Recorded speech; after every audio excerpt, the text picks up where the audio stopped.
Hai viewers JPNN.com, kembali lagi bersama saya dengan Ara Antoni di Bicara Kekinian Mencari Solusi atau Bikin Risol JPNN.com. Diskusi ini merupakan hasil kerjasama JPNN.com dengan Satuan Tugas COVID-19. Hari ini tema diskusi kita adalah tentang Korps Pegawai Republik Indonesia. Korpri pada 29 November ini berulang tahun yang ke-50. Presiden Soeharto pada 29 November 1971 mengeluarkan keputusan Presiden nomor 82 tahun 1971 tentang pendirian Korpri, dan Korpri ini menjadi satu-satunya wadah untuk menghimpun Amtenar atau PNS, pegawai BUMN dan BUMD, pegawai badan hukum milik negara, pegawai lembaga penyiaran publik baik pusat maupun daerah, serta pegawai di kawasan otorita. Lantas apa saja yang telah dilakukan Korpri saat ini untuk para anggotanya dan bagaimana pengabdian Korpri terutama pada masa pandemi? Karena sudah 2 tahun ini juga Korpri atau para pegawai negeri kita harus tetap melayani pada masa pandemi. Dan pandemi COVID seperti diketahui telah merubah banyak hal termasuk dalam bagaimana pemerintah melayani publik.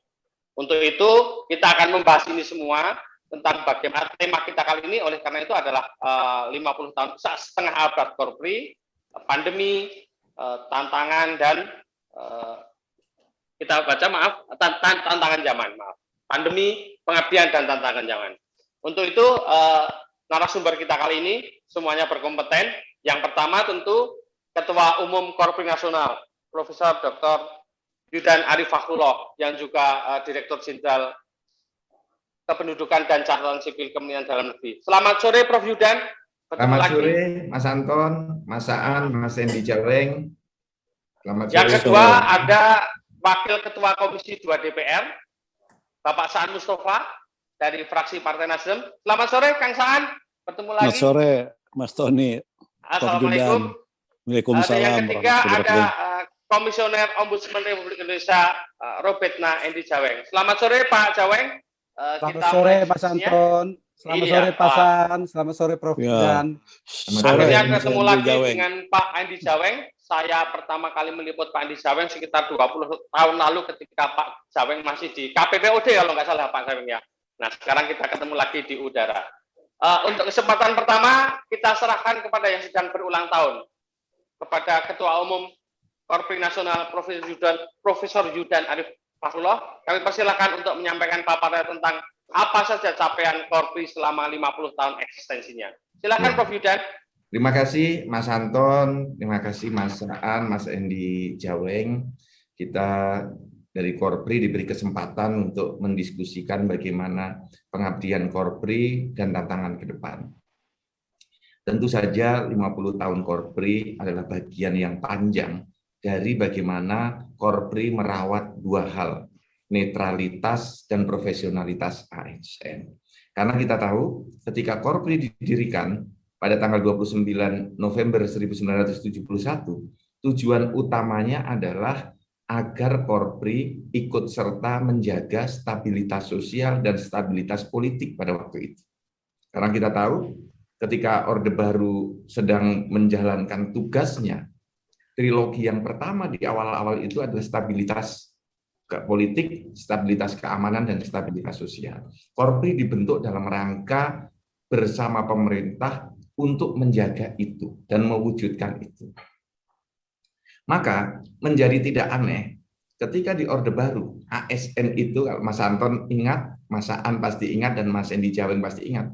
Pada waktu itu ASN bisa menjadi bupati, apalagi pemilihannya lewat DPRD. Kemudian menjadi anggota DPRD, menjadi anggota DPR, menjadi anggota MPR fraksi utusan golongan. Dulu kan seperti itu.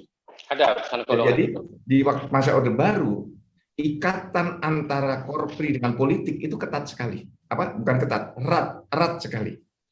Nah, Korpri menjadi bagian dari kekuatan politik Golkar dari jalur B, birokrasi, ABG, ABRI, birokrasi, dan Golkar.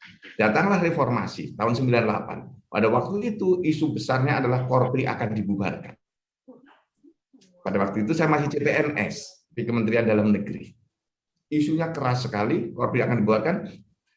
Pimpinan-pimpinan saya di Kementerian Dalam Negeri mengatakan nggak boleh Korpri bubar. Karena satu-satunya wadah bagi ASN dalam kedinasan hanya Korpri.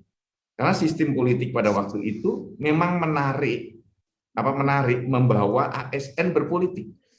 Maka mulai Orde Reformasi, Korpri meneguhkan dirinya, Korpri itu profesional, netral, dan mendorong kesejahteraan anggota. Jadi mulailah di era reformasi itu Korpri pelan-pelan keluar dari cakupan dan ruang lingkup politiknya, ingin bergerak profesional dan menjaga netralitas. Tentu ini tidak mudah, apalagi dalam kehidupan tata kelola pemerintahan, hulunya itu di sistem politik, hulunya.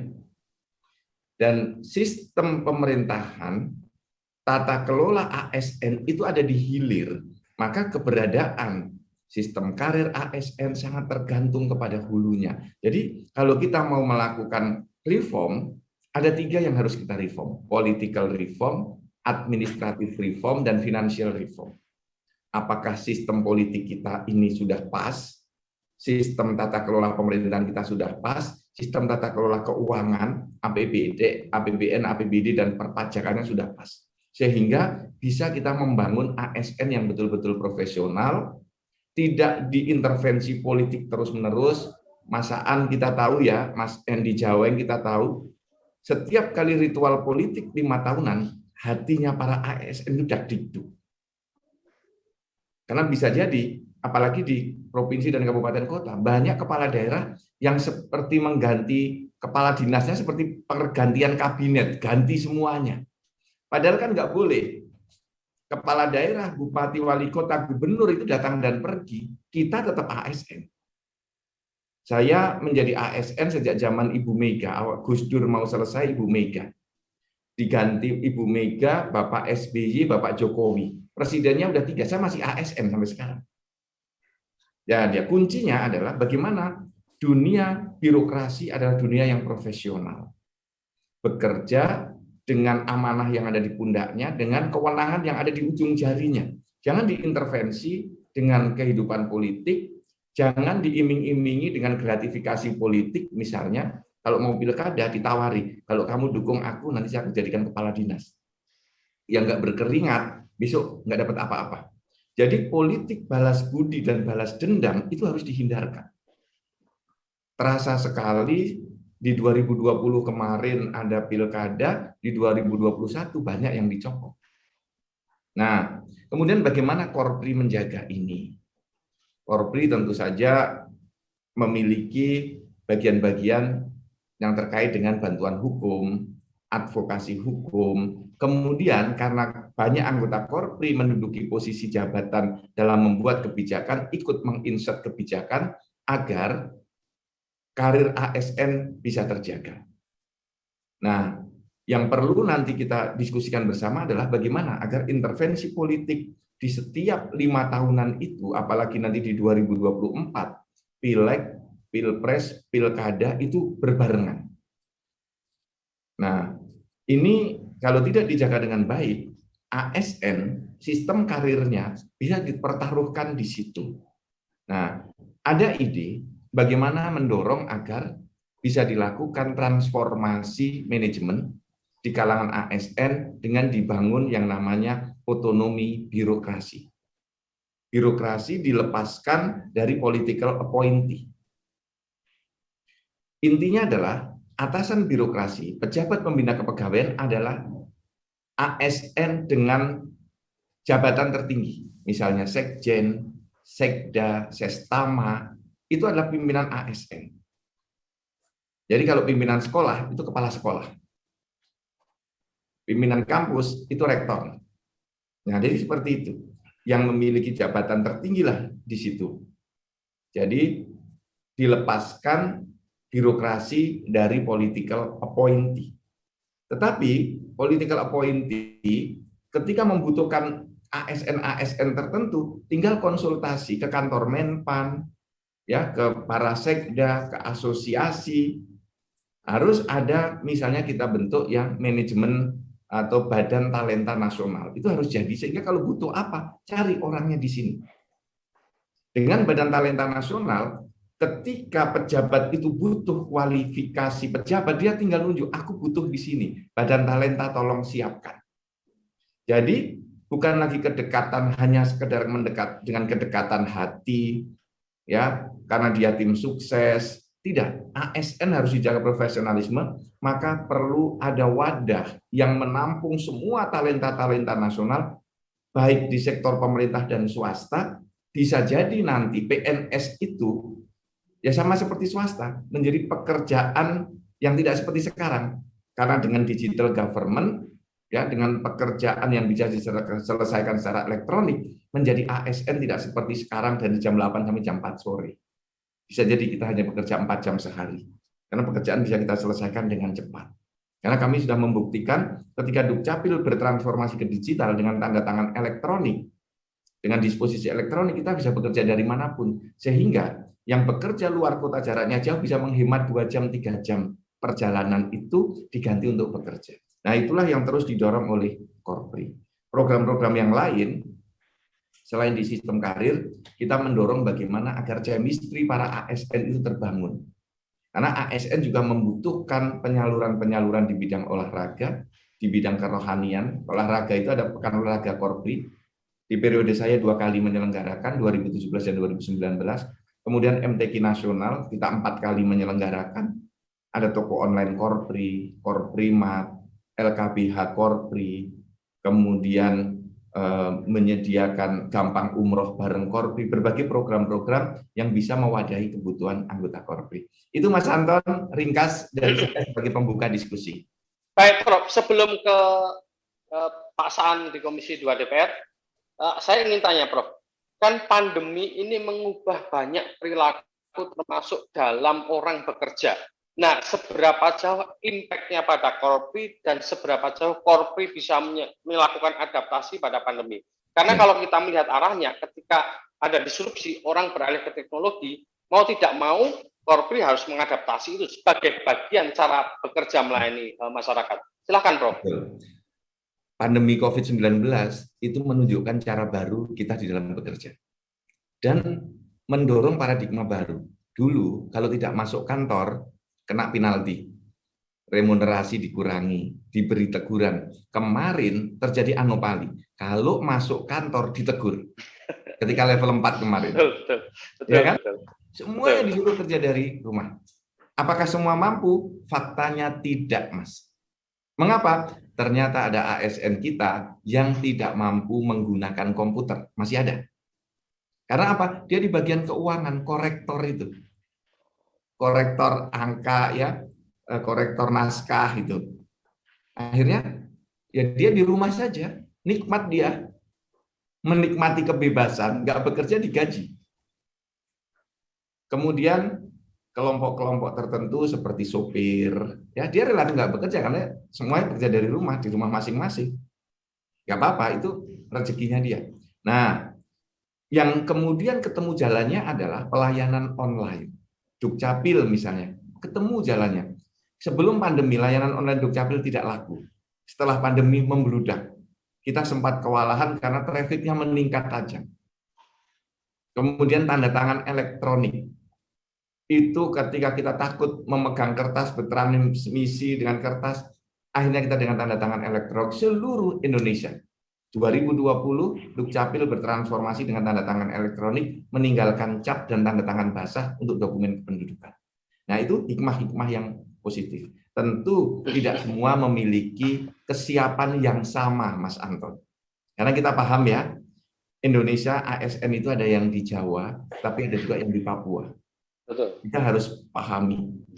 Ada yang di kota Surabaya, tetapi juga ada yang di Mamberamo Raya. Kita harus pahami itu dan harus sabar bertahap untuk membina, melatih, memberikan satu wawasan yang mendalam kepada teman-teman kita agar mampu menyesuaikan dengan perkembangan zaman. Itu Mas Anton. Terima kasih, Prof. Kita tunggu untuk pertanyaan netizen karena ini disiarkan melalui YouTube. Tapi kita akan geser dulu ke Komisi 2 DPR, ada Pak Saan Mustafa. Pak Saan, kalau kita lihat paparan Prof. Yudan tadi kan ada salah satu dua hal yang menonjol dari Korpri adalah netralitas dan profesionalitas. Tapi Prof Yudan juga menguraikan bagaimana tarikan-tarikan politik ke Korpri selama ini. Kang Saan sebagai politikus sekaligus pimpinan Komisi 2 yang membidangi soal abdi negara. Bagaimana? Silakan, Kang Saan, paparannya. Makasih. Assalamualaikum warahmatullahi wabarakatuh. Selamat sore. Salam sejahtera buat kita semua. Terima kasih Mas Tony atas kesempatannya. Sama-sama. Dan Bang Endi Jaweng, makasih udah bisa bersama-sama. Saya hanya ingin menyampaikan pertama terkait dengan apa yang disampaikan oleh Prof Judan ya, terkait dengan posisi Korpri, dan ini juga tentu akan menjadi tantangan ke depan juga. Pertama terkait dengan soal netralitas, dan yang kedua terkait dengan soal profesionalisme. Dua hal ini menurut saya menjadi hal yang sangat penting bagi posisi dalam hal ini Korpri yang mewadahi para ASN ya, apakah itu PNS-nya, apakah itu P3K-nya sekarang kan itu. Dan ke depan juga tetap dua hal ini akan menjadi tantangan utama Korpri ke depan. Seperti kita ketahui lah kalau kita baca literatur ya, sejarah, bahwa Korpri didirikan oleh pemerintahan Orde Baru kan sama dengan organisasi-organisasi yang lain. Dia bagian dari korporatisme negara. Jadi ya kayak kalau di Pemuda ada KNPI, di tempat lain ada yang lain-lain. Itu kan semua bagian dari korporatisme negara, yaitu upaya untuk mendukung kekuasaan dan mengedepankan politik monoloyalitas. Jadi loyalitas tunggal kan gitu loh. Jadi dia harus mampu menopang kekuasaan dan dia juga harus memiliki loyalitas tunggal terhadap kekuasaan, bahkan loyalitas tunggal terhadap partai politik. Jadi nggak salah misalnya ketika di pemerintahan Orde Baru ada yang namanya di Golkar itu, apakah ketika pemilu legislatif, kalau presidennya kan waktu itu dipilih oleh MPR, selain ada jalur dari Golkar itu sendiri, tadi Prof Yudan sudah sampaikan, ada jalur ABRI, ada juga jalur dari birokrasi. Nah, birokrasi ini ya tidak lebih dari Korpri, karena memang dengan keanggotaan yang begitu besar, ini menjadi salah satu kekuatan politik tersendiri. Jadi, sekali lagi bahwa posisi Korpri pada saat itu tidak lebih dari bagian dari korporatisme negara yang memang harus menopang kekuasaan dan menganut loyalitas tunggal itu tadi. Nah ini dari sisi netralitas. Jadi itu tidak ada istilah zaman dulu itu independensi atau netralitas. Kalau dia tidak mendukung pemerintah, tidak mendukung Golkar, ya dia akan kena sanksi. Jadi dia seperti mesinnya pemerintah untuk partai Golkar kan itu netral. Yang kedua dari sisi profesionalisme. Ini kan terkait dengan soal pelayanan. Jadi bagaimana Korpri dengan berbagai bidangnya, ada Korpri yang bergerak di bidang pendidikan, di bidang kesehatan, di bidang pemerintahan dan lain sebagainya.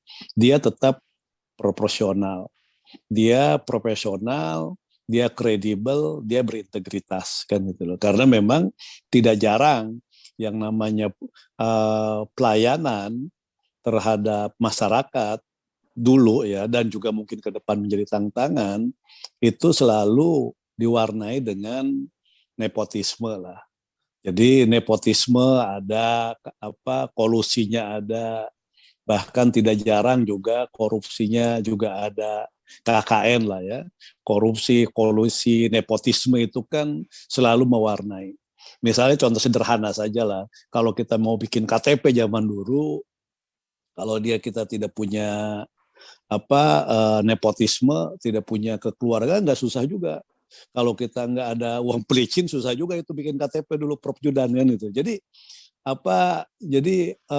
stigma terhadap Korpri waktu itu selain stigma politik, yang kedua stigma itu sangat mewarnai.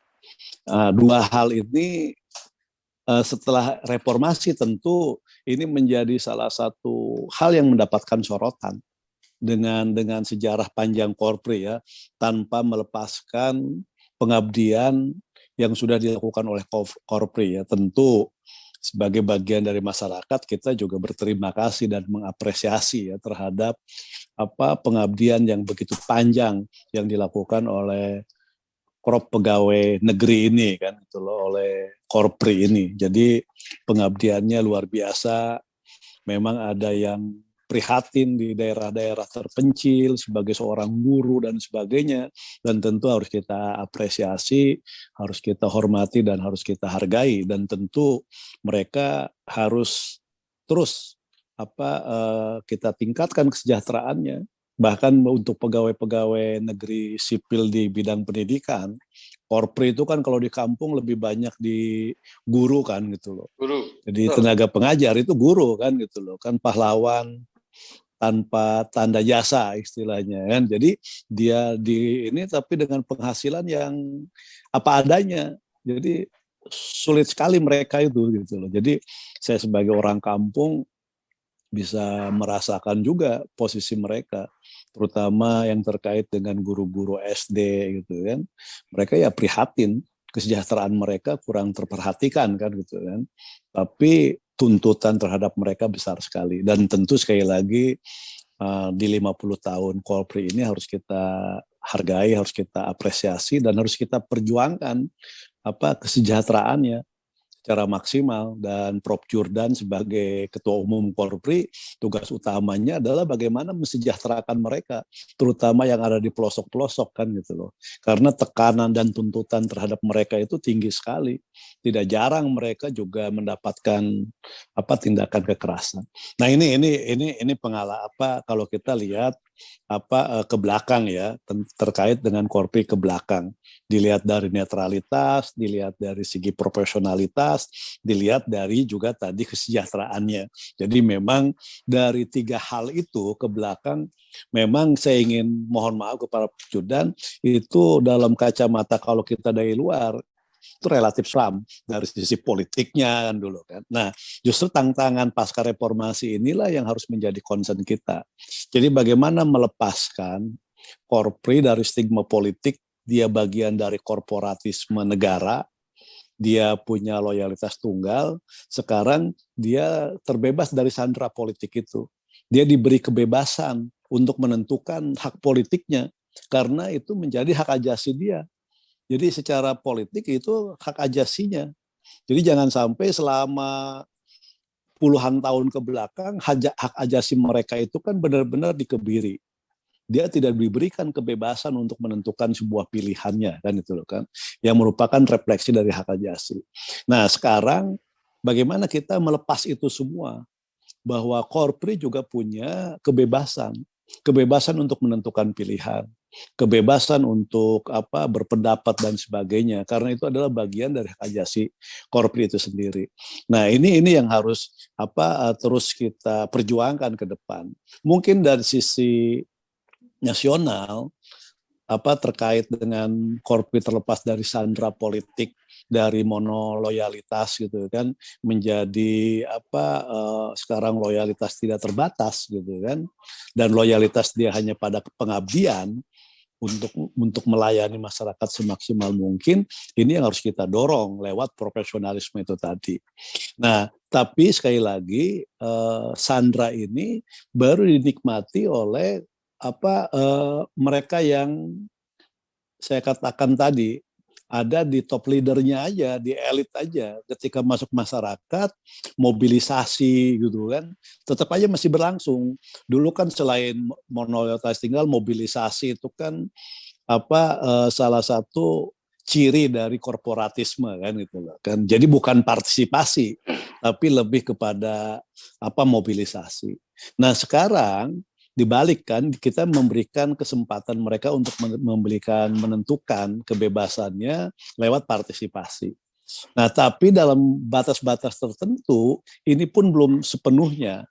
Karena mungkin untuk di tingkat nasionalnya itu bisa kita rasakan lah kebebasan itu. Tapi begitu masuk dalam proses politik di daerah, bahkan juga misalnya apa birokrasi yang hierarkis misalnya, itu juga masih ada hal-hal seperti itu. Jadi tekanan kepada mereka itu masih ada. Jadi tanda menandai itu masih ada. Apalagi di pilkada misalnya kan gitu loh. Jadi kalau misalnya kepala dinasnya atau sekdanya berafiliasi dengan calon tertentu, mendukung calon tertentu, dia akan mobilisasi dan sedikit memberikan penekanan itu. Dan ini menurut saya tantangan ke depannya. Bahkan tadi istilah Prof. Judan itu, mereka yang ikut rombongan ketika menang, ya akan mendapatkan banyak kesempatan untuk maju. Kalau kalah, ya dia akan dibuang kan gitu. Jadi itu ada gitu loh. Jadi mereka akan dipensiunkan dini atau bukan dipensiunkan, jadi jabatan dinas, camat atau misalnya kepala dinas tidak mendukung pasangan tertentu, kalah, ya nasibnya ya akan diterima oleh mereka. Jadi itu fakta ya di daerah. Itu fakta. Makanya kenapa ketika ada Komisi Aparatur Sipil Negara sekarang, KSN ya, KASN kan gitu loh kan. Ini juga bagian untuk mengontrol itu. Ada ombudsman, tapi tetap aja ada ombudsman, ada KSN, itu tetap aja berlangsung hal-hal seperti itu. Jadi mereka kalah, dukungannya kalah di pilkada, ya nasib tragis mereka akan terjadi. Mereka berhenti sebagai kepala dinas, berhenti sebagai camat, bahkan bukan semata-mata job, kadang dibuang kemana kan itu. Nah ini juga menjadi tantangan ke depan ya, bahwa era reformasi telah memberikan kebebasan buat Korpri untuk menentukan pilihannya, dan sekarang bukan lagi menjadi korporatisme negara sebagai pendukung dari kekuasaan dan sekaligus bagian mobilisasi untuk kekuatan politik tertentu, dia diberikan kebebasan. Nah, ini apa yang kedepannya. Jadi menurut saya masih ada. KSN belum begitu kuat dan sebagainya. Bahkan tidak jarang banyak kepala daerah yang tidak suka dengan KSN. Jadi itu faktanya, karena memang dianggap dia memperumit, mempersusah gitu kan, ketika dia mau melakukan mutasi. Bahkan tidak jarang juga mutasi itu dijadikan sebagai salah satu proyek dari kepala daerah terpilih untuk mengembalikan modal. Itu bukan rahasia umum lagi kan gitu loh. Maka tidak jarang juga dalam hitungan tahun ada seorang birokrat bisa pindah berkali-kali. Sebelumnya camat, tiba-tiba jadi sekdis, camat kemana pindah, jadi sekdis, jadi kepala dinas, bisa cepat juga dia kan, dalam hitungan misalnya 1 tahun bisa berapa kali mutasi kan gitu. Nah ini ya. Yang kedua tentu profesionalisme. Salah satu hal yang terpenting kan bagaimana profesionalisme itu dikedepankan. Nah di tengah pandemi COVID yang tadi ruang gerak kita sangat terbatas, ruang interaksi juga sangat terbatas dan sebagainya, tapi kan pelayanan tetap harus jalan. Sebagai abdi negara, Korpri kan tetap harus menjalankan tugas-tugasnya. Cuman bagaimana tugas-tugas di tengah suasana yang sulit kan gitu loh. Sulit secara sosial karena memang ruang aktivitas kita terbatas. Kedua juga sulit secara ekonomi karena berdampak sekali terhadap semua hal. Maka pelayanan mereka tetap harus jalan, bahkan bertransformasi. Bahkan ketika ada gagasan juga ini saya ingin sampaikan ke Prof. Judan, bahwa yang namanya ASN tidak boleh mendapatkan bansos misalnya. Menurut saya juga tidak semuanya tidak boleh mendapatkan bansos. Bahkan di beberapa daerah, di kampung-kampung, menurut saya walaupun mereka pegawai negeri sipil misalnya ASN atau P3K, mereka bahkan mungkin juga layak untuk mendapatkan bansos kan gitu. Jadi, nah bagaimana supaya pelayanan tetap jalan di tengah pandemi, maka transformasi itu kan menjadi penting. Jadi dia tetap bisa melayani, tapi terhindar dari paparan COVID, tidak menimbulkan penyebaran COVID dan lain sebagainya. Tadi Prof. Judan, digitalisasi, e-government itu kan digitalisasi pelayanan kan menjadi sangat penting. Nah, terkait dengan mungkin yang sangat terasa itu kan terkait dengan pembuatan-pembuatan yang terkait dengan identitas, apakah itu KTP elektronik, surat-surat dan sebagainya, itu kan tetap bisa dilakukan secara digital kan, tapi yang lain-lain mungkin tetap agar kantor-kantor tidak seperti suasananya mencekam, mungkin juga ada ya sudah betul upaya-upaya pembatasan ya, 25% mereka yang hadir secara fisik di kantor, di pengaturan seperti itu kan menjadi penting juga. Walaupun misalnya agak mereda, tetap aja yang namanya COVID tetap harus berhati-hati juga. Varian baru kan selalu muncul di COVID. Jadi sekali lagi dalam 50 tahun Korpri ini, ya tentu saya mengucapkan selamat ulang tahun buat Korpri, buat Prof. Judan. Yang kedua juga tentu saya mengapresiasi, menghargai atas dedikasi pengabdian Korpri selama 50 tahun yang memang bisa kita rasakan di terlepas dari pro kontra terkait dengan posisi Korpri pada saat itu, tetap mereka bagian yang menurut saya harus kita tempatkan pada posisi yang terhormat karena mereka memang selalu memberikan pelayanan kepada kita semua. Dan di tengah COVID tentu saya juga berharap bahwa pelayanan tetap bisa berjalan dengan baik, dengan bertransformasi ke hal-hal yang digital, walaupun secara fisik tetap dilakukan. Dan penting juga yang namanya di tengah COVID ini kesejahteraan mereka terperhatikan. Dan yang ketiga, tantangan, tentu saya berharap bahwa netralitas bisa dirasakan sepenuhnya oleh Korpri, apalagi di tahun-tahun politik ke depan, Korpri walaupun misalnya sudah terbebas, tapi mobilisasi, tekanan di era politik lokal tetap berjalan ya pilkada. Kedua, profesionalitas tetap harus terus-menerus kita tingkatkan, karena itu adalah bagian utamanya Korpri.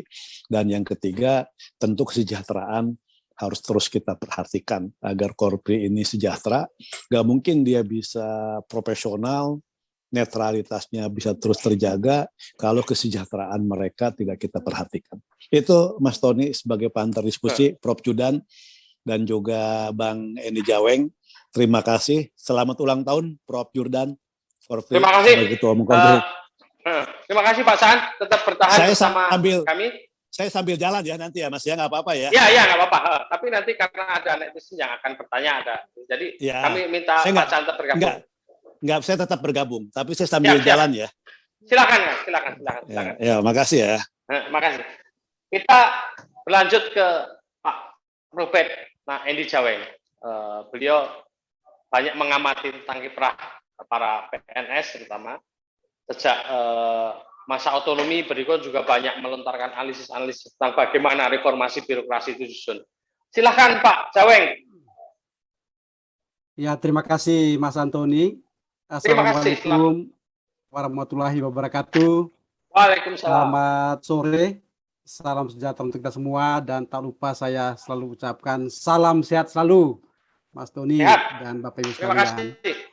Prof. Judan yang saya hormati, Pak Saan yang saya hormati, dan Bapak Ibu semua. Pertama-tama tentu atas nama Ombudsman ini saya ucapkan selamat ulang tahun Dirgahayu yang ke-50 Korpri.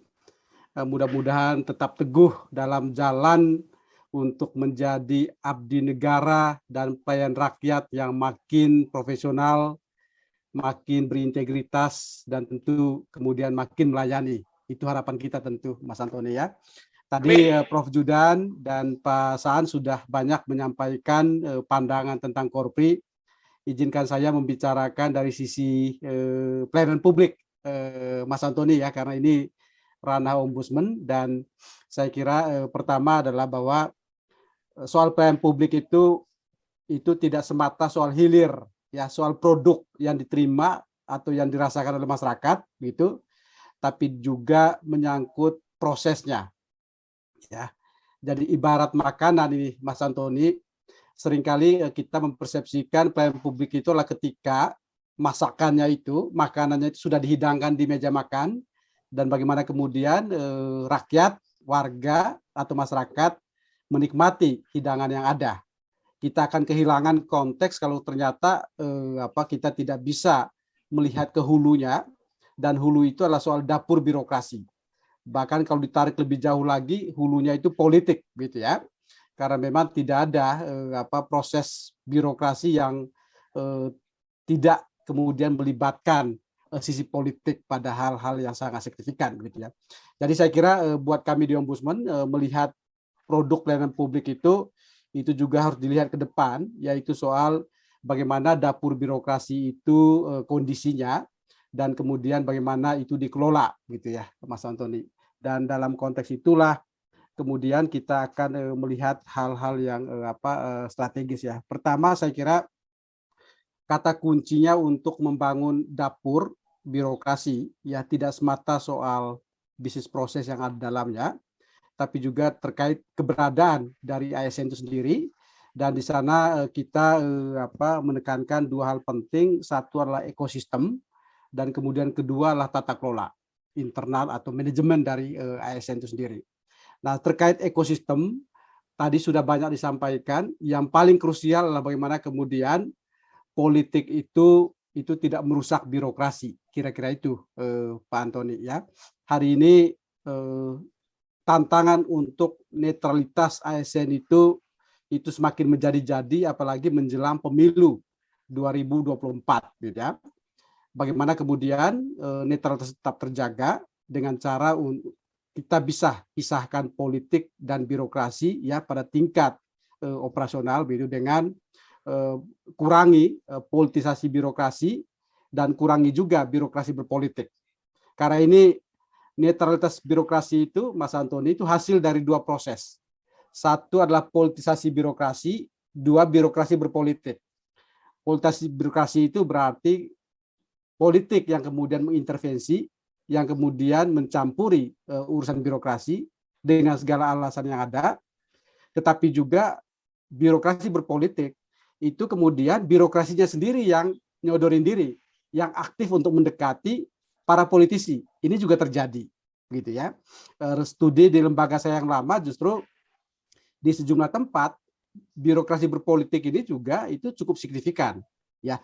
Tidak selalu orientasinya untuk mendapatkan jabatan, tidak selalu orientasinya itu untuk mendapatkan promosi, tapi juga ada alasan-alasan yang sifatnya sosiologis, ya, di mana birokrasi selalu punya kebanggaan kalau ternyata pemimpin politik di suatu daerah, apakah ketua DPRD-nya, anggota DPRD-nya, apalagi kepala daerahnya, itu berasal dari suku yang sama, gitu ya, atau dari kelompok sosial yang sama, gitu. Jadi ada kebanggaan seperti itu. Ya tentu kemudian akan dapat benefit di ujungnya, itu soal yang lain. Tetapi sentimen-sentimen primordial ini juga ini sedikit banyak juga menghinggapi para aparatur sipil negara kita, gitu ya. Jadi bicara tentang bagaimana menciptakan ekosistem yang kondusif untuk para ASN itu, selain tentu kita berharap politik tidak mencampuri, tidak mengintervensi, tidak merusak birokrasi dalam bentuk politisasi birokrasi itu, juga berharap nanti ini bagian yang penting dari Prof. Judan, gitu ya, bagaimana makin mengendalikan, makin mengurangi tendensi dari birokrasi berpolitik.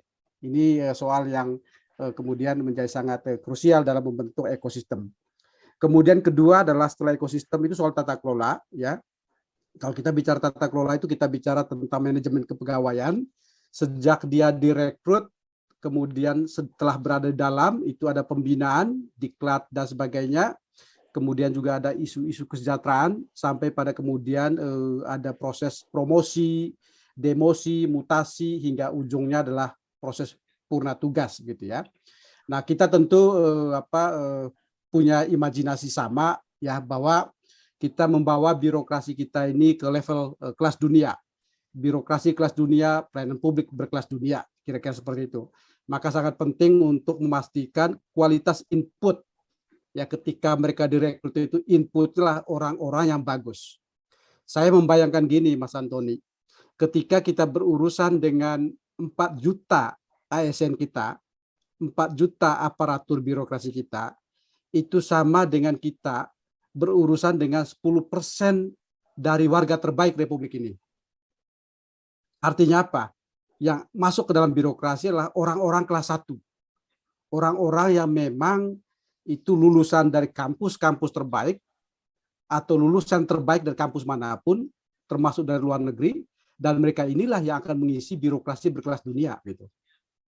Ini kualitas input ini penting untuk kemudian dijaga proses bisnisnya, bahwa kemudian tidak lagi mengulang kejadian yang lama ketika proses rekrutmen atau proses pengadaan PNS itu kita sempat tergoda ketika ternyata passing grade yang kita tetapkan sendiri untuk mendapatkan birokrasi berkelas dunia itu tidak terisi, maka dilakukan langkah optimalisasi. Optimalisasi dengan apa? Dengan cara kemudian mengubah passing grade menjadi ranking. Nah, orientasinya bagaimana memenuhi kuota, berarti bukan bagaimana mendapatkan input atau kualitas input yang berkelas dunia, yaitu adalah calon-calon ASN yang memang memenuhi standar tinggi dalam passing grade yang kita tetapkan gitu. Ini sejak di pintu masuknya, yaitu proses rekrutmen, kita harus memastikan bahwa mereka-mereka yang masuk itu adalah warga dari 10% orang-orang terbaik Republik ini yang masuk dalam sektor publik, ya, khususnya birokrasi maupun juga sektor politik pada akhirnya gitu. Kemudian kedua adalah tata kelola yang terkait dengan internalnya sendiri, terutama itu proses pembinaannya, gitu ya. Kita pembinaan dan di dalamnya tentu adalah diklat dan sebagainya, gitu. Kita berharap yang tadi sampaikan Prof. Judan itu benar-benar terwujud ya, punya satu manajemen talenta nasional yang kuat, gitu. Ini adalah kawah candar di mukanya para ASN, yang itu kemudian tersentralisasi, terstandarisasi begitu, sehingga ketika kemudian kita membutuhkan orang-orang yang terbaik, kita sudah punya stok gitu. Kita sudah punya calon-calonnya. Dan mungkin pada akhirnya proses lelang jabatan atau proses rekrutmen terbuka itu akan makin berkurang kalau kita sudah menguatkan sistem manajemen talenta, karena birokrasi sendiri sudah memproduksi dan menyiapkan orang-orangnya gitu. Sehingga yang masuk ke sektor birokrasi adalah tentu selain membuka dari luar gitu ya, para game changers dari berbagai sektor swasta dan profesional yang lain di luar, juga asas berkeadilan memberikan kesempatan kepada mereka yang dalam. Tapi mereka tidak akan bisa berkompetisi dengan mereka-mereka yang dari luar kalau ternyata kita tidak punya manajemen talenta yang mempersiapkan mereka. Karena itu mungkin harapan kepada Korpri ya, kalau kemudian lembaga-lembaga kedinasan atau mungkin yang bertanggung jawab untuk menciptakan manajemen talenta ini belum tersedia, mudah-mudahan Korpri bisa menjadi wadah alternatif ya untuk menyiapkan para talenta-talenta yang hebat, para kader-kader birokrasi yang hebat, yang itu sudah dipersiapkan dengan sangat matang gitu, sehingga ketika negara memanggil, ketika ada posisi yang kosong gitu, inilah para calon-calon yang potensial yang bisa kita dorong ke sana. Jadi di proses pembinaan ini poin saya adalah bagaimana kemudian manajemen talenta nasional itu diperkuat, dan mudah-mudahan Korpri bisa mengambil bagian untuk berkontribusi ke arah sana gitu. Dan sisi lain setelah proses pembinaan masih bagian dari tata kelola, itu saya kira adalah soal isu kesejahteraan gitu ya. Isu kesejahteraan ini memang isu yang dilematis, Mas Antoni. Satu sisi orang selalu mengatakan dengan 4, sekian juta ASN kita, ini memakan kalau tahun depan itu sekitar 400 triliun lebih anggaran yang dialokasikan untuk belanja birokrasi.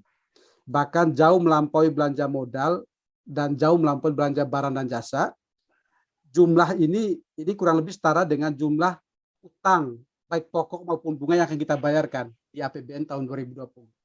Buat saya bukan itu isunya, ya, bukan soal anggaran yang paling besar, tetapi sejauh mana kemudian anggaran yang besar ini kemudian bisa dikonversi dalam pembuktian kinerja. Itu yang penting.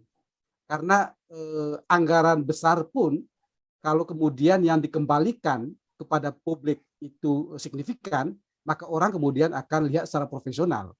ya produktif dan berbiaya besar, itu sesuatu yang bisa terima.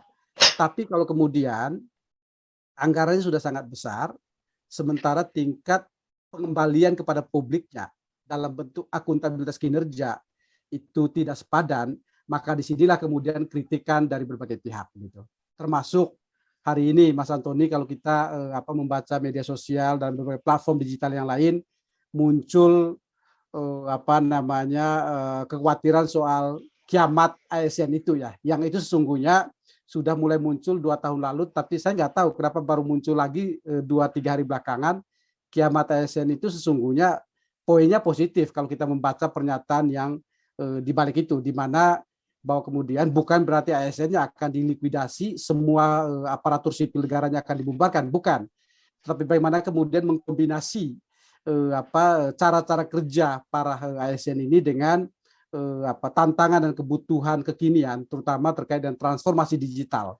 Bahwa kemudian banyak sekali perkembangan dunia digital yang itu sangat membantu proses kinerja dan produktivitas dari ASN gitu. Ini saya kira hal-hal yang menjadi krusial gitu ya. Dan terakhir adalah saya kira kembali ke agenda yang krusial tadi soal politik. Saya nggak tahu kita nanti mendiskusikan seperti apa, Bang Antoni ya. Apakah kemudian kita bisa masuk ke tahapan atau diskusi soal bagaimana para pejabat pembina kepegawaian yang hari ini tersinggung aja ya, dipegang oleh oleh para politisi, oleh para kepala daerah itu kemudian bisa kita lihat kembali gitu ya. Selagi PPK yang ada di kabupaten kota di provinsi itu dijabat oleh kepala daerah, maka selama itu pula politisasi birokrasi itu masih menjadi tantangan serius gitu. Penting untuk kemudian mulai direfleksikan lagi. Orang gitu aja ya. Bagaimana kemudian pola di masa sebelum reformasi, sesuatu yang baik saya kira dan bisa kita adopsi lagi, di mana PPK atau pembina tertinggi kepegawaian di tingkat kabupaten kota, provinsi maupun di tingkat pusat itu adalah dipegang oleh para pemimpin tertinggi di birokrasi yang bersangkutan, sekda di tingkat daerah maupun sekjen di tingkat pusat. Ini opsi pertama. Atau opsi kedua adalah JPT atau pejabat pimpinan tinggi yang ada di daerah, baik kabupaten kota maupun provinsi, itu kemudian dijadikan sebagai JPT nasional. Sehingga kemudian kekuasaan itu tidak lagi berada di bawah kepala daerah yang bersangkutan. Tidak lagi kemudian ada bupati, ada wali kota atau gubernur yang dengan sewenang-wenang kemudian memindahkan atau bahkan menonjolkan seseorang yang sudah menjadi kepala dinas atau bahkan sudah menjadi sekda ke posisi yang benar-benar memang itu sangat rendah gitu. Nah, opsi-opsi seperti ini yang saya kira di usia yang 50 tahun Korpri ini layak untuk kemudian kita angkat dan didiskusikan secara serius sehingga kemudian jalan keluar secara politik itu bisa kita temukan. Karena kalau kita muter-muter di hal yang terjadi sekarang, saya khawatir ini akan menjadi agenda yang tidak akan berakhir gitu ya. Tantangan yang tetap menjadi krusial di mana netralitas birokrasi itu selalu dihantui oleh politisasi birokrasi maupun juga tadi birokrasi yang berpolitik. Terakhir adalah penting juga disampaikan soal core values dan employer branding dari ASN kita hari ini yang diringkas dalam satu tagline berakhlak. Berakhlak itu adalah berorientasi pada pelayanan, akuntabel, kompeten, harmonis, loyal, adaptif, dan kolaboratif. Ini sudah diluncurkan Kementerian PAN dan disaksikan oleh Bapak Presiden sendiri. Yang menarik adalah poin pertama di berakhlak ini adalah berorientasi pelayanan. Ini berarti menempatkan birokrasi itu sebagai pelayan rakyat, abdi negara yang memang ditujukan untuk melayani rakyat. Bagaimana kemudian ejawantah dari poin ini tentu menjadi tantangan. Isunya adalah bagaimana perubahan mental model dan kemudian perubahan budaya kerja birokrasi, merubah persepsi diri dari sebagai penguasa menjadi pelayan rakyat, mengubah orientasi kultur kekuasaan ke kultur pelayanan. Bagaimana kemudian juga memadukan transformasi mental model budaya kerja tadi ke cara-cara baru berpemerintahan, termasuk menggunakan platform digital agar kemudian pemerintahan makin terbuka, makin akuntabel, dan makin bisa dikontrol oleh masyarakat. Nah, ini saya kira tantangan-tantangan yang penting ya, dan saya kira semua ASN kita sudah menyadari ini. Sekarang soalnya bagaimana jalan politiknya itu bisa dilakukan ya, karena tidak ada reformasi birokrasi tanpa proses politik. Ya, birokrasi reform is a political process, itu pada dasarnya. Jadi pemimpin dan kepemimpinan menjadi kunci di sana. Saya kira itu, Mas Antoni. Terima kasih. Sebelum ke sesi tanya jawab dengan netizen, Pak Robert, selama ini apa pengaduan di Ombudsman, terutama pada masa pandemi ini, yang paling dominan mengenai Korpri atau entah mengenai PNS?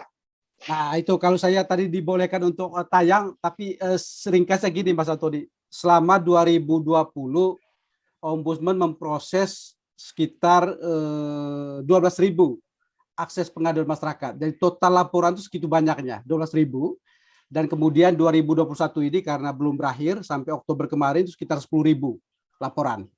Ini gambaran secara nasional, karena juga masuk ke kantor pusat maupun di 34 kantor perwakilan. Dari sisi profil pihak terlapor ya, pertama dari sisi instansi yang paling atas, instansi terlapor itu Pemda. Nanti kalau butuh data saya bisa buka, ya saya bisa tayangkan. Boleh. Nanti boleh di-share juga. Ya, boleh sedikit kali ya, Mas Antoni, ya saya boleh di-sharing, Mas, bisa, Mas. Iya, Share screen. Ya. Ini saya udah. Silakan. Ya. Jadi sekalian juga laporan ke Pak Saad sebagai pengawas kami juga ya. Ya, ini juga penting. Ini jumlah laporan, Mas. Ini yang saya sampaikan tadi, pengaduan maladministrasinya dari sisi instansi, ini ada pemerintah daerah, itu paling dominan, kemudian kepolisian, kemudian Badan Pertanahan Nasional BPN ya, ini terutama isu terkait mafia tanah dan sebagainya, yang itu juga konon bekerja sama dengan orang dalam, dan kemudian instansi kementerian dan lembaga dan berbagai instansi yang lain. Itu dari sisi instansi. Kemudian dari sisi substansi itu kurang lebih sama, ada 4 isu besar, Mas Antoni. 1, isu pelayanan di bidang agraria, kedua, isu pelayanan di bidang kepegawaian, terutama terkait dengan proses rekrutmen atau proses pengadaan CPNS tadi, dan kemudian ketiga, isu terkait pelayanan di bidang keamanan, kepolisian, dan kemudian isu pendidikan. Dan kami perkirakan kalau dibuat 2 klaster utama laporan atau pengaduan masyarakat itu pada 2 ranah utama, Mas Antoni. 1, pelayanan bidang ekonomi, dan kemudian kedua adalah pelayanan dasar. Di sana ada soal pendidikan, ada soal kesehatan, jaminan sosial, bantuan sosial, dan sebagainya. Itu saya kira, Mas, yang bisa saya sampaikan. Mungkin kalau nanti butuh bahan lebih lengkap bisa saya kirimkan. Terima kasih. Tapi trennya turun ya? Dari tahun ke tahun turun atau ada kenaikan, Pak Jaweng? Tren pengaduannya? Kalau jumlah kurang lebih sama, Mas. Kurang lebih itu angkanya di atas 10.000 terus ya, secara nasional ya. Tetapi kalau dari sisi 4 isu besar memang ini ada yang naik, ada yang turun. Ada yang isu kepegawaian misalnya makin ke sini makin turun ya jumlah pengaduannya. Tetapi isu agraria itu naik di tahun 2020, kemudian sedikit turun di tahun 2021. Demikian juga isu kepolisian dan isu pendidikan. Terima kasih, Pak Jaweng. Nah, ini kita kembali lagi ke Prof. Yudan. Prof. Yudan? Halo, Prof. Kita ke sesi pertanyaan netizen. Prof. Yudan? Yes. Ya, mungkin sebelum ke pertanyaan netizen, Prof. Sebenarnya seperti apa peran Korpri ini, terutama dalam konteks penyesuaian gaji PNS ini? Apa tiap tahun nih misalnya ini effortnya Korpri untuk mendorong kenaikan gaji itu seperti apa? Terus mungkin bisa di-compare juga nih dalam bukan bermaksud diskriminasi, bukan, tapi kita juga ingin melihat sejauh mana keberpihakan pemerintah terhadap Korpri. Misalnya dalam 2 periode Pak Jokowi ini dengan pemerintahan sebelumnya, sejauh mana tingkat kenaikan gaji untuk PNS. perhitungan termasuk formula misalnya perhitungannya dengan inflasi yang dari tahun-tahun ada. Silakan Prof. Ya, Mas Tony, kalau saya ini kita ini nggak pernah menghitung detail dengan inflasi dan lain-lain gitu ya. ASN itu rata-rata terimanya berapa gitu aja mudahnya, naiknya berapa. Tapi ada kenaikan ya? Ada kenaikan. Dan begini, kalau dari sisi gaji, ASN itu termasuk profesi yang paling beruntung. Zaman Pak Jokowi ini paling beruntung. Kenapa? Kerjanya 12 bulan, gajinya 14 kali. Ya kan? Ada gaji ke-12, ada gaji ke-14. Dan sistem kita itu sangat menyayangi ASN. Ada gaji pokok, tunjangan jabatan, ada tunjangan remunerasi, ada tunjangan perbaikan penghasilan dengan anak istri. Nggak masuk kantor, gaji pokok tetap, tunjangan jabatan tetap, gitu. Apalagi masa pandemi ya? Tetap penuh. Di masa pandemi jauh lebih enak lagi. Nggak masuk kantor, gajinya masih tetap. Jadi kalau kita melihat negara itu sangat sayang pada ASN. Nah, ini satu sisi. Yang perlu kita bikin sistemnya lebih baik adalah agar kesejahteraan itu merata. Equal work, equal pay. Kerja yang seimbang, gajinya juga seimbang. Nah, sekarang itu tolok ukur yang seimbang itu diukur dari APBD dan APBN yang dikelola oleh berbagai kementerian dan tolok ukur reformasi birokrasinya. Nah, ini seringkali antar daerah yang berdekatan gajinya berbeda karena APBD-nya berbeda, pendapatan berbeda, padahal relatif pekerjaannya sama. Nah, ini formula yang harus didorong dan dari Korpri, karena hampir semua pengurus Korpri itu ikut membuat kebijakan gaji itu. Kepala BKN, Sesmenpan, saya seringkali rapat-rapat membahas itu. Tentu ini sangat berkaitan dengan kemampuan keuangan negara. Tapi juga begini Mas, kemampuan keuangan negara itu adalah persoalan alokasi juga. Kalau alokasinya itu bisa ditata sedemikian rupa, misalnya uang-uang yang nggak perlu dipindahkan ke kesejahteraan, saya yakin ASN itu bisa jauh lebih sejahtera dari sekarang. Alokasinya gitu ya. Iya. Prof, kalau jumlah anggota Korpri itu paralel dengan jumlah PNS saat ini. Oh iya, semua PNS menjadi anggota Korpri. Jadi 4,1 juta itu. Dan dengan perkembangan teknologi, Mas, bisa jadi ASN kita ke depan itu bisa berkurang. Jauh berkurang. Karena banyak kan kita lihat contoh, pintu tol udah nggak perlu pakai pegawai, parkiran nggak perlu pegawai. Kita ke depan banyak sekali terjadi efisiensi dari sisi kepegawaian, terutama bidang-bidang administrasi. Terima kasih Prof. Ini mulai banyak netizen yang mengajukan pertanyaan, agak-agak nakal juga Prof. Kita sisir mulai dari Rik Gunawan dari Garut. Apakah ASN PPPK bisa masuk Korpri? Kalau iya, kenapa pakainya dibedakan? Itu satu Prof. Yang kedua, ini tanggapan juga Ahmad Saifuddin dari P3K Boyolali. Sesama ASN tapi kita dibedakan di seragam, tidak ada pengakuan atas masa kerja. Terus kemudian yang Susi Mariani, tolong penjelasannya tentang Permendagri 11 tahun 2020 tentang pengaturan seragam PPPK. Sama pertanyaan, apakah ASN PPK masuk wadah Korpri? Silakan Prof. Pertama kita lihat dari sisi regulasinya dulu. Yang namanya ASN terdiri dari PNS dan PPPK. Jadi anggota Korpri itu meliputi PPPK. Nah, oleh karena itu, bagi saya, sepanjang dia berada dalam genus yang sama, perlakuannya harus sama. Kecuali nanti sisi aturan membedakan hak pensiun, ya sistem karir, kepangkatan, silakan. Tapi kalau untuk seragam, nggak usah dibedakan lah, sama. Dia anggota Korpri. Nah, Korpri kami nggak membedakan PNS dan PPPK, Mas. Jadi bajunya semuanya sama seperti ini. Sepanjang dia ASN silahkan pakai. Bahkan dulu perangkat desa itu anggota Korpri. Pegawai BUMN dulu anggota Korpri. Nah, sekarang kita fokus di ASN, PNS dan PPPK itu anggota Korpri, seragamnya sama seperti ini. Jadi rekan-rekan yang PPPK silakan aja dipakai. Baju seragamnya seperti ini. Kedua ini lagi Prof, ada ini dari Nur Baiti. Wah, ini sepertinya aktivis honorer juga ini. Bagaimana sikap Korpri melihat hanya statusnya saja tapi tidak pekerjaan yang dikerjakan honorer. Sementara ASN duduk jika honornya protes ancamannya selalu pecat atau diberhentikan. Kemudian Satrio Nugroho, bagaimana menyikapi kesenjangan antara ASN dengan honorer. Ini fakta di lapangan. Silakan Prof.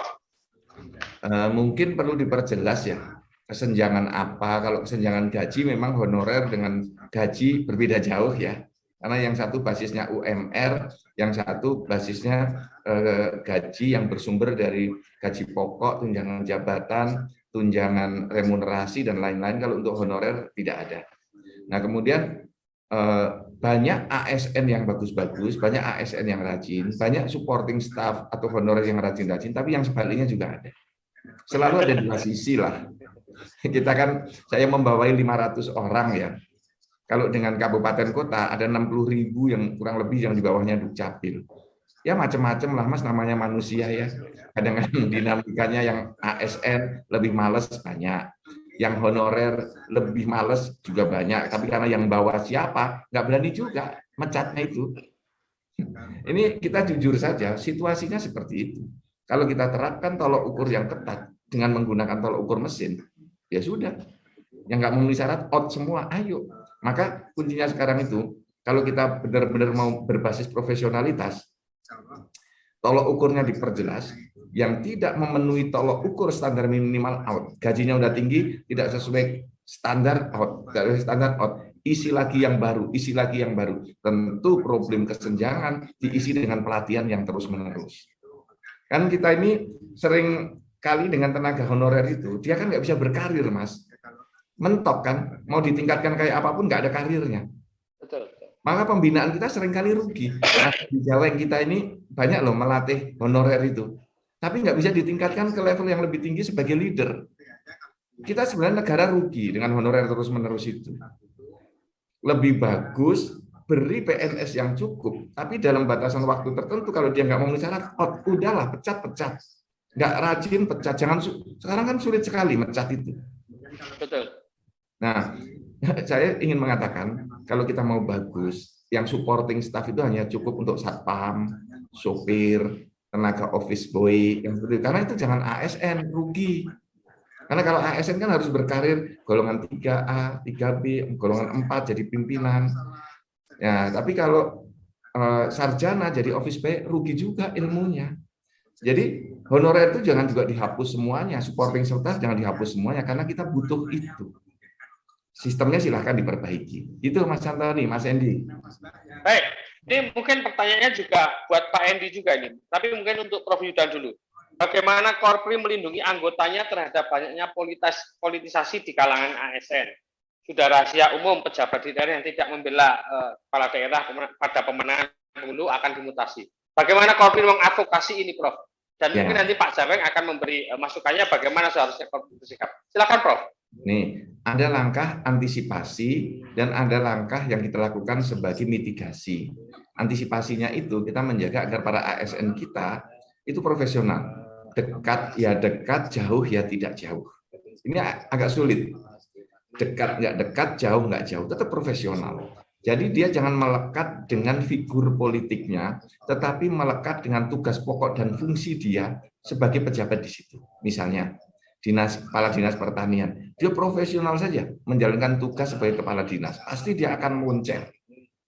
Nah, sekarang yang perlu dijaga adalah kalau dia dinonjolkan, maka Korpri harus turun tangan di situ. Dianalisis, dia dinonjolkan karena ada kesalahan, oke, kalau ada kesalahan diterima. Kalau tidak ada kesalahan, Korpri setempat harus nyurati bupati, wali kota. Kami kan sering nyurati kepala-kepala daerah, bahkan gugat ke PT UN juga sering. Gugat di Mahkamah Konstitusi juga sering. Nah, beberapa kali kita gugatan di Mahkamah Konstitusi menjadi pihak atau menjadi ahli. Kita turun sampai ke level itu. Problemnya kita lihat ada di problem regulasi atau di problem implementasi. Contoh ketika kemarin di Kabupaten Sula ada penonjoban, kita juga turun tangan. Terutama untuk Dinas Dukcapil karena mereka semi vertikal, kesalahan bupati jelas, jaringan kita matikan, kita tegur. Jadi ada hal-hal yang sifatnya teguran, ada hal-hal yang sifatnya uji materi, ada sifatnya hal-hal yang bersifat advokasi. Prakteknya seperti itu, Mas Antoni, Mas Endi, dan Ibu penanya tadi. Pak Endi Jaweng, silakan. Tentang Iya, bagaimana Mas Antoni. melindungi PSN dari politisasi, silakan. Iya, ini yang cukup banyak yang dilaporkan ke kami tadi ya, yang kemudian menempati dari sisi isu. Ini isu kedua yang cukup mendominasi jumlah laporan ke ombudsman ya, dan itu tiap tahun. Jadi selain soal rekrutmen, juga ketika mereka sudah di dalam politisasi, umumnya laporan terkait dengan mereka yang sudah menjadi ASN adalah terkait dengan politisasi itu. Maka memang didorong agar kemudian tentu dia harus menyampaikan itu ke badan pertimbangan ya, Bapak itu. Kalau Bapak kemudian sudah keluarkan putusan, tidak dilakukan juga, jalankan, baru kemudian ke kita di Ombudsman. Intinya adalah bahwa jumlah laporan yang terkait dengan ini adalah isu kedua atau substansi laporan kedua yang paling banyak yang masuk ke kami di Ombudsman. Nah, bagaimana caranya? Tentu saya melihat situasi di lapangan, Mas Antoni ya. Saya sulit sekali, terutama di tingkat kabupaten kota, ya, sulit sekali untuk bisa memastikan politik itu bekerja proporsional dan birokrasi itu bekerja profesional, sementara kedekatan hubungan secara fisik, secara psikologis itu sangat erat antara politik dan politisinya maupun dengan birokrasi dan birokratnya, gitu ya.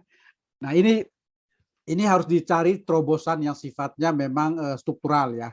Saya tadi menyampaikan poin-poin yang bisa menjadi some talking points, beberapa hal yang bisa kita diskusikan, termasuk misalnya apakah benar dengan konstruksi seperti sekarang di mana pembina kepegawaian kita itu dipegang oleh orang politik, yaitu adalah kepala daerah yang merupakan hasil dari proses politik dan sebagian besar mereka adalah orang politik. Karena logika politiknya kemudian adalah logika soal sumber daya. Sumber daya itu bisa anggaran, bisa birokrasi. Ketika upaya untuk mengkapitalisasi politiknya dia itu bisa diambil dari sumber daya yang ada, maka dia akan lakukan itu. Itu memang kerja politik begitu. Nah, sekarang terobosan atau intervensinya adalah bagaimana kemudian memisahkan politik dengan birokrasi dengan antara lain, ini pikiran saya, Mas Antoni ya, dengan antara lain PPK itu tidak lagi dijabat oleh kepala daerah. Kita pernah punya pengalaman bagus sebelum Orde Baru, Undang-Undang 41 ya, Undang-Undang Kepegawaian, di mana PPK itu dipegang oleh birokrat paling puncak di suatu entitas pemerintahan atau di suatu daerah, yaitu Sekda. Meskipun juga tidak ada jaminan, tidak ada politisasi, tetapi jauh lebih terkontrol ya, karena Sekda ini kan jelas kalau dia kemudian macam-macam, ada BKN, ada Kementerian PAN yang akan mengontrol dia, dan ada KSN di sana begitu. Kalau politik, siapa yang bisa mengontrol, Mas Antoni? Kalau kepala daerah kemudian mengintervensi birokrasi, waduh, paling laporan-laporan seperti yang tadi disampaikan begitu ya. Nah, ini memisahkan itu gitu. Kita punya pengalaman bagus di masa Orde Baru. Tidak semua jelek di masa itu, ada satu dua yang bisa kita ambil, boleh kemudian kita coba exercise lagi gitu ya untuk melihat kemungkinannya. Atau kedua adalah karena yang paling rawan di daerah itu adalah para pejabat pimpinan tinggi. Ya, kalau daerah itu kan JPT-nya itu JPT Pratama atau Madya paling tinggi lah gitu kan. Ini yang biasanya yang paling banyak yang paling rentan di politisasi. Sekdanya, kepala dinas dan sebagainya ya. Kalau yang level-level ke bawah, Mas, yang dulu kita sebut eselon 3, eselon 4 ya. Itu ya untuk memperbanyak suara ya, tetapi tidak menjadi tokoh yang kemudian bisa memobilisasi masyarakat gitu ya. Itu biasanya tidak terlalu. Maka kemudian usulan saya adalah bagaimana mengangkat mereka ini sentralisasi menjadi ASN yang sepenuhnya berada di bawah pembinaan dari pemerintah pusat gitu. Jadi PPK-nya dia itu mengacu ke pemerintah pusat. Tinggal kemudian diatur ya bagaimana agar status mereka itu adalah ASN pusat, tetapi kemudian secara operasional, secara administrasi juga dia masih kemudian akuntabel terhadap kepala daerah yang ada. Tapi tidak kemudian kepala daerah itu punya kekuasaan untuk memindah-mindahkan orang, bahkan kemudian menurunkan Sekda menjadi dinonjolkan atau kepala dinas itu kemudian pindah ke kelurahan. Itu saya punya banyak sekali, Mas, keluhan yang masuk ke kita. Karena di Ombudsman ini saya menangani bidang kepegawaian, bisa diceritakan banyak sekali, Mas Antoni. Yang tadinya kepala dinas, dia terlempar jauh di ujung Berung sana, menjadi staf di kecamatan. Oh, itu ada. Dan bukan ada, banyak yang kayak gitu. Nah, ini menariknya gini, Pak Jaweng, sebentar. Mohon maaf Pak Jaweng, saya potong. Kalau sampai ada tarikan seperti itu, sebenarnya seberapa efektif sih sampai PNS itu atau anggota Korpi ya di Pemda itu seperti dipersepsikan sebagai, kalau istilahnya kalau di medsos itu call atau key opinion leader. Jadi dia harus ditarik oleh pihak tertentu hanya untuk mempengaruhi opini. Itu sebenarnya seberapa ampuh itu? Oh iya, kalau seseorang itu sudah jadi sekda atau kepala dinas paling tidak, itu tokoh, Mas. Dia sudah tokoh birokrasi, tokoh masyarakat juga. Kenapa sasarannya para politisi, ya terutama di eksekutif, kepala daerah maupun legislatif itu ke posisi-posisi puncak ini karena melihat ketokohannya. Dia tidak akan banyak mencampuri level yang rendah ya, yang eselon kalau bahasa kemarin eselon 3, 4 itu, karena yang bisa diperolehkan cuma suara dari yang bersangkutan. Tapi kalau dia bisa mendapatkan sekdanya, kepala dinasnya, nah ini kan yang di masyarakat itu sudah menjadi tokoh-tokoh penting, dan ketika dia kemudian berpihak ke seorang kandidat begitu, maka efek tularnya itu besar, Mas. Gerbongnya itu banyak dia. Itu yang sangat rentan gitu ya. Kenapa kemudian ya para pimpinan tinggi ini sedikit banyak akhirnya kemudian dia berpolitik juga, karena serba salah, Mas Antoni. Nggak ngapa-ngapain juga akan tetap dituduh gitu, apalagi kalau dia berarti kan sekarang tinggal mencari seperti apa caranya gitu ya, bermain satu kaki atau dua kaki atau apa. Nah ini yang menjadi tantangan. Tentu Korpri maupun juga lembaga-lembaga pengawas seperti KSN dan Ombudsman itu akan memberikan perlindungan gitu ya, dengan memproses berbagai pengaduan atau laporan yang ada. Tetapi terobosan yang sifatnya sistemik itu tetap penting untuk kita pikirkan agar kemudian tidak menjadi korban yang sistemik juga gitu ya. Pendekatan-pendekatan yang dilakukan oleh lembaga-lembaga seperti kami ini kan kasuistis, Mas. Ada kasus, ada laporan, kita selesaikan, tapi sebatas kasus itu. Tapi meletakkan fondasi sistem itu adalah pekerjaan di tingkat kebijakan gitu ya. Itu kalau bicara revisi undang-undang ya undang-undang ASN-nya gitu kan. Ini nanti Pak Wakil Ketua Komisi 2 bisa merespon itu ya, Pak Saan ya. Terima kasih. Wah, ini saya yang Kang Saan belum gabung lagi. Tapi Prof Yudan, ini ada pertanyaan lagi nih, Prof. Mohon maaf. Dari Anam, apakah ASN boleh terima bansos saat pandemi? Kalau dilarang, apa kira-kira sanksinya? Silakan Prof Yudan. Ya, ini pertanyaan-pertanyaan yang menggelitik datang pada saya. Jadi kita melihat pada ketentuan-ketentuannya ya. Kalau ASN golongan 1 kategorinya miskin gitu ya. Saya harus melihat kepada klasifikasi penerima misalnya PKH, penerima bantuan itu harus dilihat detail di sana. Memang karena dia punya penghasilan tetap, itu semua orang menjadi ragu. Ini PNS golongan berapa? Tapi mohon diketahui oleh rekan-rekan semua, PNS itu masih ada yang golongan 1. Nah, bisa jadi dia itu memiliki banyak kekurangan dan masuk kategori sebagai penduduk miskin. Nah, itu tinggal dilihat apakah profesi ASN itu menjadi profesi yang terlarang untuk mendapatkan bantuan sosial. Memang banyak yang mengatakan, ya sudahlah yang ASN jangan diberi, Pak, berikan ke yang lain yang betul-betul tidak punya pekerjaan. Logis juga alasannya. Tetapi kalau ASN tiba-tiba namanya terdata, ya jangan langsung disalahkan, ditanya dulu apakah pernah mendaftar atau tiba-tiba masuk ke rekeningnya, ya kita belum tahu, harus dicek. Jadi kita harus tabayun, jangan juga langsung menyalahkan, ya. Karena yang salah itu yang ngasih juga, kok nggak diverifikasi sampai tuntas gitu loh. Gitu. Tapi kita cari solusinya. Kalau memang itu tidak dimungkinkan, kita lihat sistem aturannya. Kalau aturannya nggak dimungkinkan, ya nggak usah diberi. Ini tadi ada yang menggelitik juga dari Prof Yudan bahwa PNS itu tidak hanya di Surabaya, tapi juga di Mamberamo. Kebetulan juga ada nih netizen yang bertanya dari Ken Norton. kalau kita komparasikan misalnya bahwa PNS itu bukan hanya di Jawa tapi juga ada di luar Jawa, sebenarnya apa program Korpri untuk menyejahterakan anggotanya, terutama yang di pedalaman? Banyak sekali, Mas. Kita itu program-programnya tidak hanya kesejahteraan, ada 3 ya, di sistem karir, bantuan hukum, dan kesejahteraan. Nah, yang di kesejahteraan itu mulai dari penyiapan semua kebutuhan ASN. Kita mendirikan Korpri Mart, mendirikan toko online Korpri agar ASN bisa mendapatkan kebutuhannya. Kemudian di bidang olahraga juga kita siapkan.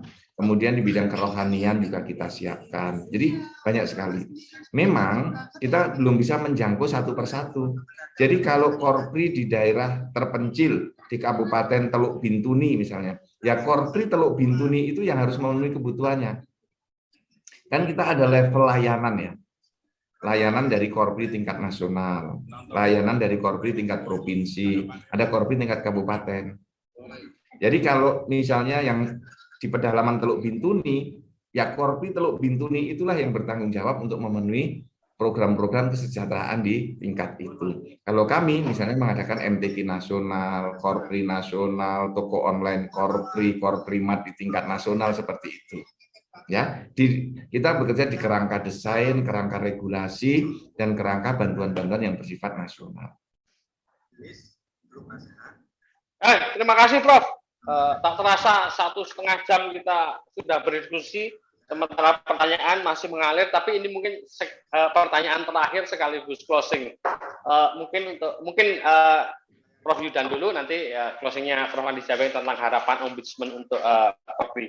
Tentang bagaimana sebenarnya Korpri ini Korpri pada masa pandemi ini seperti apa, terus tantangan ke depan ini bagaimana, karena teknologi tidak mungkin dinafikan.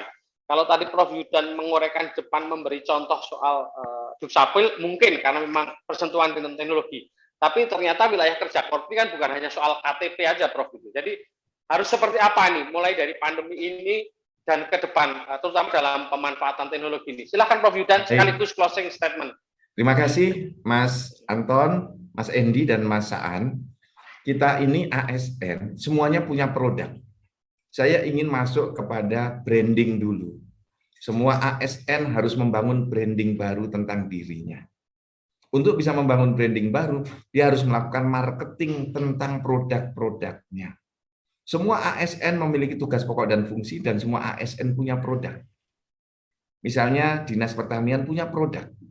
Dinas Perindustrian punya produk, Menteri Perindustrian punya produk, Menteri Dalam Negeri punya produk. Maka semua ASN, Korpri harus menjadi marketing bagi produknya. Mengapa kita harus menjadi marketing? Karena masyarakat harus tahu apa yang dikerjakan oleh institusinya. Jadi, isilah ruang-ruang media sosial kita dengan informasi yang benar tentang produk-produk ASN. Misalnya PU, bangun rumah di mana, bangun jembatan di mana, berapa ribu kilometer jalan yang sudah dibuat, berapa rumah tinggal layak huni yang sudah dibuat, agar masyarakat tahu. Kementerian Perdagangan, berapa pasar yang sudah dibuat, berapa produknya, berapa barang dagangan yang dijual, harganya berapa. Jelaskan terus-menerus. Pertama, branding. Yang kedua, marketing. Nah, yang ketiga, setiap ASN selalu bersentuhan dengan teknologi, Mas. Semua ASN, even dia di level desa. Karena apa? Sekarang untuk memasukkan ke dalam database, ya semua butuh IT. Dan sekarang kita masuk ke dalam dunia big data. Maka ASN harus paham big data, harus paham yang namanya persoalan-persoalan digital, karena kita sudah semuanya menggunakan itu. Nggak ada dari ASN yang tidak menggunakan big data. Semua, termasuk pengiriman gaji, itu berbasis big data. Nah, oleh karena itu kita harus melek ke sana. Nggak bisa dipungkiri, kita harus bertransformasi secara digital, walaupun bertahap. Transformasi bertahap. Jadi saya mengatakan transformasi secara evolutif. Nah, yang terakhir, tugas utama Korpri adalah menjaga persatuan dan kesatuan, perekat NKRI. Jadi Korpri itu, ASN itu tegak lurus dengan negara. Oleh karena itu, bagi Korpri, kalau ada ASN yang radikal kiri, radikal kanan, dia tidak tegak lurus dengan Pancasila, tidak tegak lurus dengan Undang-Undang Dasar tidak tegak lurus dengan pemerintah negara Republik Indonesia, tempatnya tidak menjadi ASN. Dia harus out dari ASN.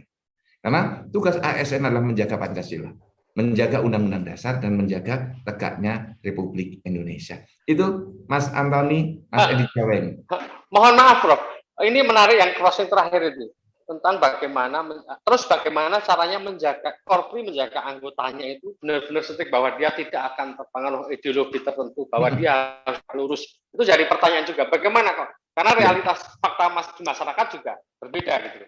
Melihat di lapangan berbeda. Jadi gimana Korpri menjaga anggotanya tetap konsisten pada itu. Terus yang kedua, selama pandemi ini apakah ada juga Korpri yang anggotanya agak abai soal prokes, tidak mau divaksin dan semacamnya, Prof. Dan sejauh mana tingkat capaian vaksin kalau di Korpri, Prof? Ya, kalau di kalangan ASN, Mas, vaksinnya tinggi sekali. Karena masuk kantor harus dengan Peduli Lindungi ya. Iya. Tiap kantor ya. Kalau belum vaksin pasti kita ingatkan. Dan itu teknologi lagi berarti. Betul. Yang kedua, kita itu, Mas, kalau di Korpri ada namanya Babinroh, Badan Pembinaan Kerohanian. Itu di semua kementerian lembaga kita punya. Jadi kita mengerti kalau di masjid-masjid itu, oh ini kelompok garis keras, ini kelompok, maka kita melakukan pendekatan secara soft, ya, tanpa mengganggu keimanan dan akidah masing-masing, tetapi kita memberitahu, tempatmu tidak di sini kalau seperti ini. Kan klaster-klasternya kita tahu, Mas, ada di di sini, kelompok di sini, pemetaannya kita lakukan. Maka kita masuk secara soft lewat Babinroh, Badan Pembinaan Kerohanian. Maka MTQ, ada pesta paduan seni suara, pertemuan dengan majelis-majelis gereja, majelis-majelis agama, itu sering kita lakukan bersama, baik secara formal maupun informal. Yang paling banyak adalah informal. Kita bertemu untuk melakukan pemetaan dan melihat bagaimana peta masalah, potensi masalah, dan mitigasi yang perlu dilakukan oleh semua ASN. Tentu Korpri tidak sendirian, karena Korpri tidak punya perangkat ke sana, kita bersama dengan aparat negara yang lainnya. Oke, terima kasih Prof. Yudan. Terakhir closing dari Pak Andi Jaweng, silahkan. Ya, jabatan di sektor publik, termasuk di birokrasi, itu lebih dari sekedar jabatan, dia adalah sebuah panggilan, Mas Antoni ya, panggilan untuk mengabdi negara dan melayani masyarakat. Karena itu memang benar-benar dituntut transformasi diri dari ASN, dari anggota Korpri, yang mengubah persepsi kekuasaan ya, dari sebagai penguasa menjadi pelayan rakyat, kultur kekuasaan menjadi kultur pelayanan. Tidak mudah ya, karena memang bertahun-tahun hidup dalam alam pikir bahwa menjadi pegawai, menjadi ASN atau PNS kalau yang kemarin ini adalah jabatan kekuasaan. Ini tidak mudah, Mas Antoni. Satu, kemudian kedua adalah di masa pandemi ini tingkat ketergantungan rakyat terhadap negara itu sangat tinggi dan makin tinggi. Karena memang problem-problem yang dihadapi masyarakat terkait kesehatan, bantuan sosial, dan bahkan ekonomi, ini sandaran akhirnya adalah pada kehadiran negara. Pelayanan publik itu adalah soal hadirnya negara dalam keseharian masyarakat, dan inti dari proses berpemerintahan adalah pelayanan publik. Gitu. Karena itu kemudian pastikan bahwa para anggota Korpri semangatnya ke sana, semangat menghadirkan pelayanan agar kemudian masyarakat itu benar-benar terlayani. Kemudian ketiga adalah agenda-agenda besar bagaimana memproteksi para anggota Korpri, para ASN itu dari terutama politisasi birokrasi yang dilakukan oleh elit-elit politik tadi, itu tetap menjadi agenda penting, menjadi agenda politik bahkan, agar kemudian kita pada akhirnya mendapatkan tidak saja aparatur birokrasi berkelas dunia, bermutu tinggi, tapi juga profesional ditandai juga antara lain tidak kemudian berpihak hanya karena bendera partai atau hanya karena kepentingan politik, terutama kalau kepentingan politik yang digiring oleh elit-elit lokal, baik di eksekutif maupun di legislatif. Saya kira itu, Mas Antoni. Terima kasih. Terima kasih, Pak Andi Jaweng. HappyWithJPNN.com, itulah tadi diskusi kita dalam rangka setengah abad usia Korpri, Korps Pegawai Republik Indonesia.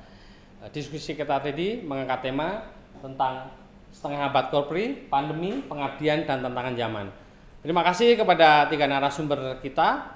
Terima kasih kepada Prof. Yudan Arifathullah, Ketua Umum Korpri.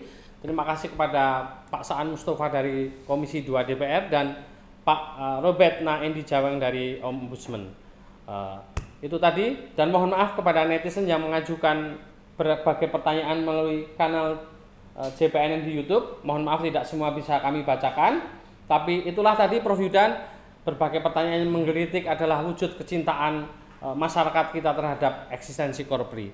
Selamat ulang tahun sekali lagi untuk keluarga Korpri, keluarga besar Korpri.